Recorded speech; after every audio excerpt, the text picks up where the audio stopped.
Las opiniones vertidas en el siguiente programa son responsabilidad exclusivamente de los conductores e invitados y no representan, necesariamente, la opinión de quienes forman parte de TV UGED. Sin embargo, han sido incluidos en la programación como fomento a la libertad de expresión.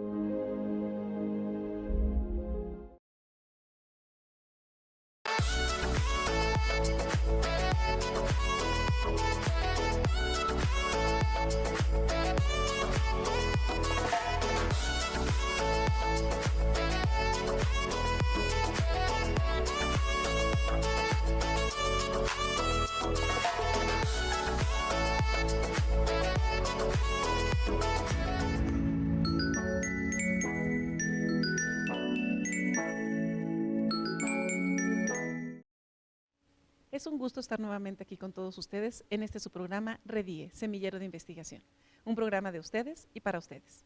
En esta ocasión tenemos el gusto de contar con la presencia de nuestra invitada, la doctora Delia Arrieta. Bienvenida. Muchas gracias por la invitación, muy amable. Es un gusto y un placer estar en el programa el día de hoy. Muchas gracias. Al contrario, nos da mucho gusto poder tenerte con nosotros y poder compartir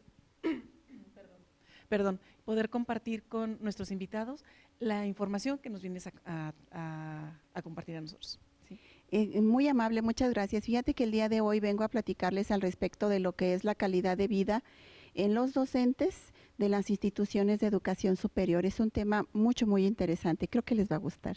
Claro que sí, y sobre todo nos agrada el hecho de que nos des esta oportunidad de conocerte y de que nuestro público conozca el trabajo que estás realizando. Bienvenida, Delia. Muchas gracias. Delia, nos gustaría que nos platicaras primero, que a nuestro público le compartas qué es lo que estás realizando, en dónde te desenvuelves ahorita, qué estás realizando. Cuéntanos, este es tu espacio. Muchas gracias. Pues mira, para empezar te voy a comentar que yo estudié de origen la licenciatura en administración y luego estudié la maestría en administración, en gestión pública y luego hice el doctorado en gobierno y políticas públicas. Sin embargo, tengo una serie de estudios muy enfocados a lo que es el ser humano, en donde hice un entrenamiento, pareciera que es contradictoria a mi profesión de origen, pero creo que la complementa muy bien, ¿sabes? Porque llegó un momento en que yo me pregunté qué era lo que pasaba realmente en las organizaciones y qué era lo que sucedía con los trabajadores en cada una de las organizaciones en las cuales yo me desempeñé desde el punto de vista laboral. Y entonces yo empecé a estudiar, hice un entrenamiento en constelaciones familiares, tengo un entrenamiento en terapias humanistas, estudié maestría en terapia Gestalt y recientemente acabo de terminar un entrenamiento de respiración consciente, BioFlow. ¿Para qué me sirvió a mí todo esto? Pues para entender a la gente. Porque luego yo me hacía muchas preguntas al respecto de la forma en la que se conducía la gente. Y esto me hizo llevar a mí los trabajos de investigación que estoy realizando en este momento de calidad de vida laboral en las diversas instituciones. A la fecha llevo en promedio 1,800 encuestas aplicadas, en donde del sector educativo en promedio más o menos son como 600 encuestas. Y me ha servido mucho para comprender qué es lo que pasa con la gente y qué es lo que no le ayuda a desempeñarse dentro de lo que son las organizaciones. Quisiera comentarte que yo soy docente de la Facultad de Economía, Contaduría y Administración de la Universidad Juárez del Estado de Durango y tengo 21 años adscrita a esta facultad. Sin embargo, en docencia, en promedio tengo 40 años de experiencia docente y ya de investigación tengo los 21 que tengo en la UGED. Un currículum muy vasto. Felicidades, es Gracias. muy completo, ¿no? De alguna manera, como tú comentas ahorita, todas estas áreas en las que te has especializado y has desempeñado ciertos estudios, pues complementan precisamente tu formación y complementan el trabajo de investigación que de alguna manera realizas para fortalecer tu misma práctica. Me gustaría que nos platicaras también, Delia, bueno, con respecto a esta información que nos acabas de compartir, el trabajo de tu investigación. Cuéntanos, ¿dónde nace precisamente el interés por tu investigación que realizaste? Pues mira, te voy a comentar una anécdota que me dejó muy marcada. yo estaba dando clase en Michoacán y entonces terminaba ese día mi clase docente y me invitaron los alumnos a una carne asada. Entonces yo me fijé que había un niño que como de 5 años que quería un taco de carne y él quería un taco de carne y había bastante carne ya asada. Y entonces le dijo la maestra, por eso fue por lo que me enfoqué con todo esto. Bueno, es uno de los puntos por los que me enfoqué más en el ser humano, porque entonces le dijo la maestra, en presencia de todos, la carne asada es para la profesora, no es para ti. Y entonces yo volteé y le dije, dele la carne, no hay ningún problema, dele la carne y que el niño coma. Y me dijo, no, el niño tiene que aprender a que no hay. Y si no hay, no puede hacer absolutamente nada. Y entonces, sí, muy, muy fuerte. Y lo que hizo fue que agarró una tortilla, le echó un poquito de sal y luego se mojó un poco los dedos y le echó las gotas de agua para que se le escurriera la sal. Y le hizo el taco y se lo dio. Y yo dije, no puede ser que un profesor que esté estudiando maestría en educación esté dándole un taco con con sal embarrada, por así decirlo, a su hijo, viendo que él está estudiando maestría en educación, está viendo las técnicas pedagógicas para que los niños aprendan mejor y lo tiene sin comer. Para mí fue algo impactante y entonces yo me acuerdo que en esa ocasión yo les estaba dando historia de la educación. Y para mí fue tan fuerte, no le puedes enseñar a un niño chiquito, a un niño de 5 años, que tiene que aguantarse el hambre porque no hay. Ni a uno grande. Viendo que hay comida, ¿sí? Claro. Ni a uno grande, por supuesto, el hambre es el hambre. Digo, se oye muy feo, así como yo lo digo. Sí, no, pero es crudo y real, ¿no? Sí, pero así me pasó. Entonces me fui de ahí dándole vueltas y yo dije, no, es que mi forma de influir en mi ambiente ya no es en el sector público, porque en ese entonces yo me desempeñaba en el sector público y yo dije, entonces en primer lugar me dedico a la educación y en segundo lugar me dedico a entender el porqué de las conductas de la gente. Ahorita te puedo decir que entiendo muy bien el por qué esa señora, más bien no señora, sino esa docente con maestría, casi con maestría en educación, tuvo ese tipo de reacción ante su hijo. Y entonces creo que esa es mi aportación en esta investigación y en otras que ya pienso empezar en el transcurso de este año. Sí, no, finalmente creo que es una experiencia vivida la que genera el interés de tu investigación y la que de alguna manera fortalece el trabajo que realizaste en ella.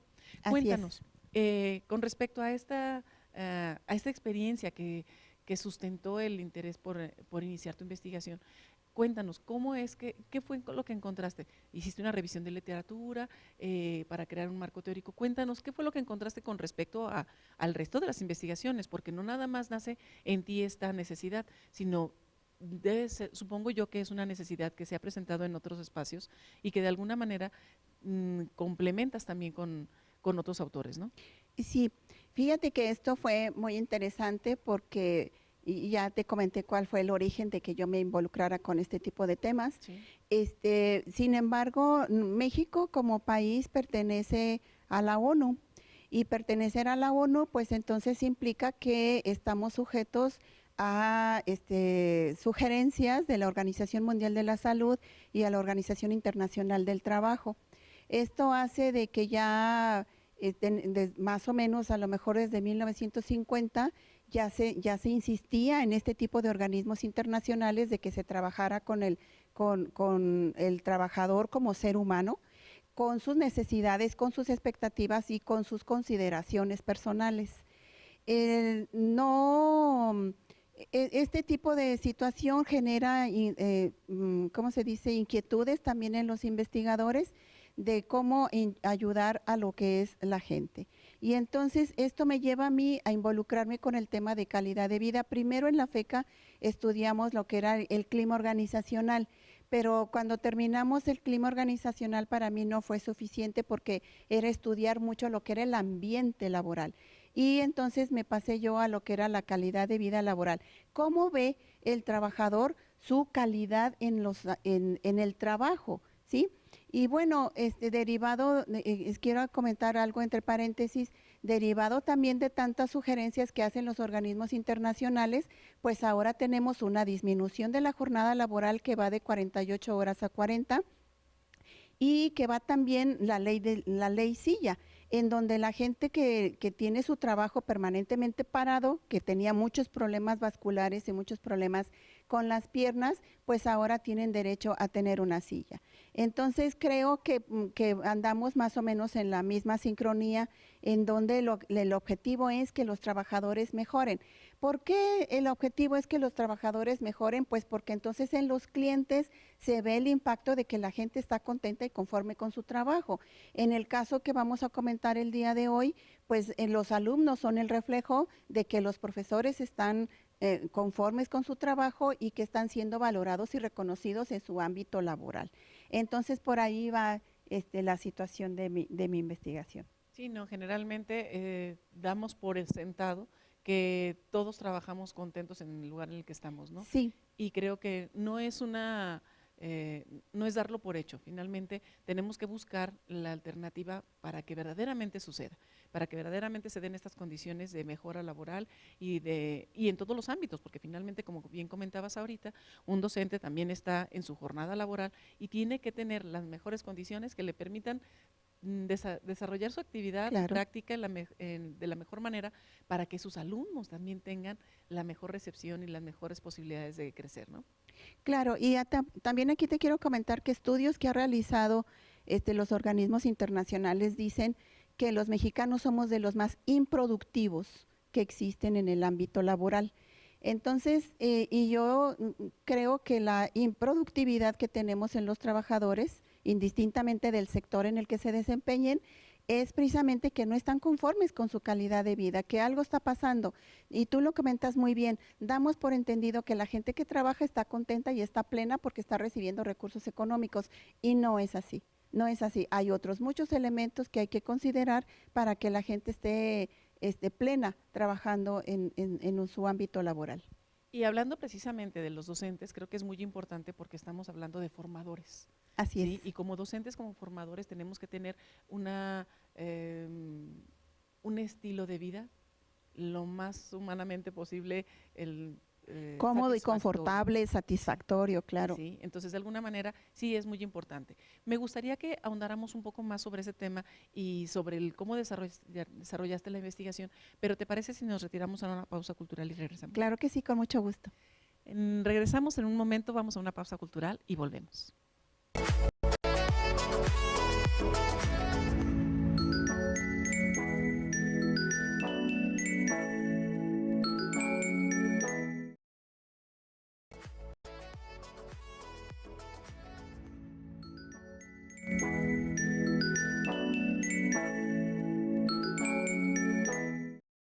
Estamos de regreso con nuestra invitada, la doctora Delia Arrieta.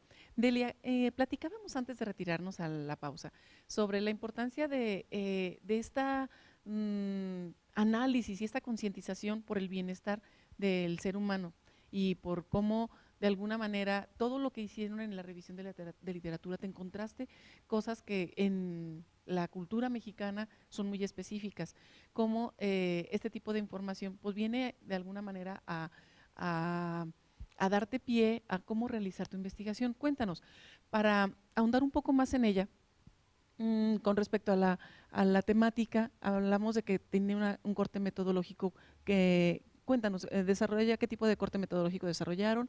¿A qué instituciones se aplicó? ¿Un universo de qué cantidad de alumnos se aplicaron tu instrumento? Sí, muchas gracias. Mira, el estudio que nosotros efectuamos es cuantitativo, no experimental, descriptivo, correlacional y transeccional. Muy bien. Yo diseñé el cuestionario y la validación se efectuó por medio de expertos en las áreas, por medio de un grupo focus group, y tiene una validez del alfa de Cronbach de 0.91. Muy bien. Entonces es un cuestionario desde el punto de vista del Cronbach pues válido, ¿no? El cuestionario fue aplicado de diferentes maneras, uno por medio de Google Forms, dependiendo de la ubicación de la institución de educación superior, y la otra por escrito, físicamente. Normalmente lo que yo acostumbro es que si los trabajadores, o en este caso los docentes, son menos de 100, aplicamos censo, no aplicamos muestra, porque creo que con 100 los podemos entrevistar perfectamente bien y aplicar los cuestionarios sin mayores conflictos ni problemas. Creo que el cuestionario dio muy buenos resultados. Los profesores colaboraron conforme a sus criterios y a sus lineamientos. Y bueno, pues los resultados los vamos a comentar el día de hoy. Y nos comentabas en un inicio que la aplicación se realizó a más de 1,800 encuestados. Sí, en general el cuestionario lo aplicamos en el sector gubernamental, lo aplicamos en el sector salud y en el sector educativo y en el sector privado. Entonces, en el sector más o menos aplicamos 1,800 encuestas y de ellas en promedio son 600 encuestas las aplicables a las instituciones de educación superior, distribuidas en 6 instituciones. Ubicadas, no tengo entendido que están ubicadas en diferentes estados del país. Sí, tenemos 4 en Durango y una en Hermosillo y otra en Mazatlán. Excelente, es un universo muy amplio, muy vasto, que de alguna manera viene a traernos resultados yo creo que muy enriquecedores, ¿no? Sí, muy interesante porque vemos que hay algunas cosas que son similares, pero hay otras en las que sí estamos totalmente muy diferentes. Y cuéntanos, precisamente partiendo de esta aplicación, regularmente cuando se lleva a cabo una investigación encontramos algunos momentos en el desarrollo de la misma que nos pueden conflictuar un poco el realizarla o que nos pueden facilitar el poder realizarla. Cuéntanos, ¿qué retos encontraron ustedes a lo largo de la investigación? ¿Cuánto tiempo se llevaron en terminarla? Pues mira, en promedio las investigaciones como nosotros la tenemos registradas en PRODEP, entonces en promedio son máximo 5 años, de 4 a 5 años. Entonces, durante este lapso, a lo mejor en 4 años, terminamos nosotros de aplicar las encuestas. Creo que los profesores como tales tuvieron toda la disposición de contestar, excepto que lo que yo detecté es que había miedo de contestar por cuestiones de evidenciar sus ideas, sus conceptos, sus perspectivas. Algunos de los profesores tenían miedo de que su jefe se diera cuenta de lo que él estaba contestando.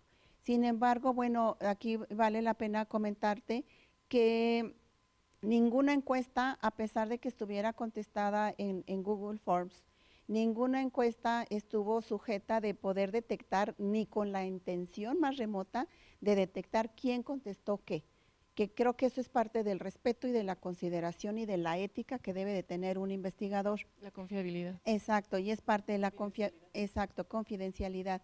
Y entonces los profesores podían decir que no estaban de acuerdo con el ejercicio de la autoridad de sus directivos, con el estilo de liderazgo, con la forma de distribuir su trabajo, entre otras muchas cosas que le preguntamos.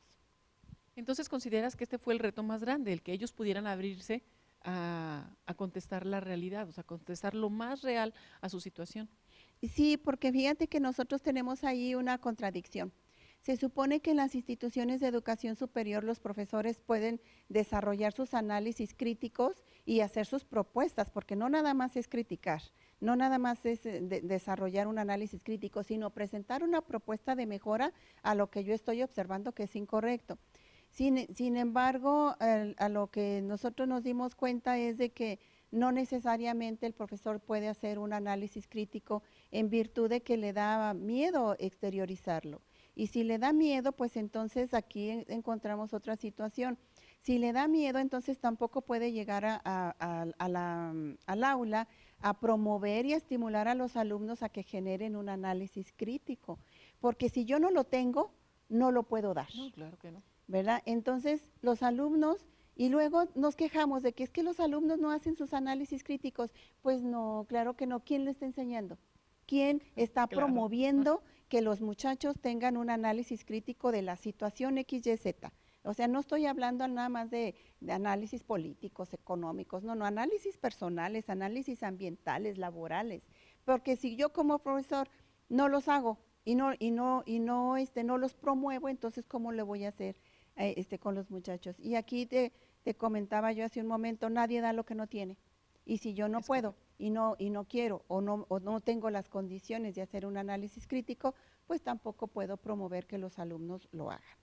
Sí, claro, finalmente el papel del docente como tal impacta directamente y proporcionalmente sobre su alumno. ¿Sí? Así es. Y cuéntanos, con respecto a estos retos que viviste, ¿pudieron modificar de alguna manera tu investigación o sigues sobre la misma línea en la que iniciaste? Porque estamos hablando de que fueron 3, 4 años. Sí, el replanteamiento es y posterior a lo que fue COVID. Empezamos ya a estudiar lo que es la resiliencia. Ya tengo el instrumento diseñado, ya en alguna otra ocasión que me puedas invitar. Claro que sí, cuando tú gustes. Te presento el instrumento de esta investigación que la denominé la resiliencia en las organizaciones. Porque entonces, en este caso estamos hablando de la pandemia, pero la verdad de las cosas es que los profesores y en general las personas que nos desempeñamos en las organizaciones tenemos que aprender a adaptarnos a diferentes tipos de situaciones contingenciales. La contingencia en nuestro país pareciera que es parte del folclore normal, ¿no? No sí. Fue nada más la pandemia, por eso creo que México fue uno de los países que menos conflictos tuvo para adaptarse al confinamiento. Sí, creo que sí es importante. Y finalmente me gustaría que nos platicaras, que nos compartieras cuáles fueron los hallazgos que encontraste en tu investigación. Sí, mira, uno de los que me pareció como buena administradora que soy, uno de los más interesantes que me parecieron fue el diseño del puesto. En el diseño del puesto viene lo que es la definición de las actividades que debe desempeñar un trabajador con sus respectivas habilidades, con sus perfiles de puesto. Entonces los profesores lo que encontraron, y eso fue muy homogéneo en las encuestas, es de que todos se encuentran de que tienen bien diseñado su puesto. Aquí el problema está en que luego el líder hace una redefinición y una reestructuración de las actividades y es donde ellos encuentran que no es totalmente justo ni equitativo. Por otro lado, hubo instituciones que encontraron de que para efectos de ascenso y de mejora de sueldos no interfiere el género. Sin embargo, la mayoría de las instituciones comentó que sí interfiere el género para efectos de promociones en las plazas. Asimismo, lo que hay una convergencia es de que la mayoría de los encuestados comentó de que no es proporcional la remuneración con las actividades que se desempeñan. Por consecuencia, no hay satisfacción con la remuneración. Esto me parece totalmente lógico en virtud de la falta de educación financiera que tenemos los mexicanos, puesto que si ganamos 10 gastamos 20 y si ganamos 20 gastamos 30 y no hay dinero que alcance a los mexicanos. Esto hace entonces que siempre tengamos una cierta frustración a lo que es mi desempeño, a mi evaluación hacia lo que es el desempeño con la remuneración. Nunca lo consideramos suficiente. Sin embargo, bueno, aquí tendríamos que analizar a cuánto dinero es lo que realmente se necesita un profesor para considerarse bien pagado y bien valorado. Por otro lado, en cuestión de la valoración, los docentes manifestaron que necesitan más reconocimiento. Y esto, bueno, tenemos antecedentes históricos al respecto de esto. En antaño, los profesores eran muy reconocidos y muy valorados, era como que en los pueblos eran la máxima autoridad. Era la máxima autoridad y en segundo lugar era equiparable su autoridad con la del sacerdote y con la del juez del pueblo, ¿no? Es correcto. Porque tenía un reconocimiento ciudadano. Y entonces esta situación, por diversos momentos que en este momento no vamos a tratar, se ha ido perdiendo. Y el profesor siente o percibe de que le hace falta más reconocimiento, que su labor no es suficientemente reconocida.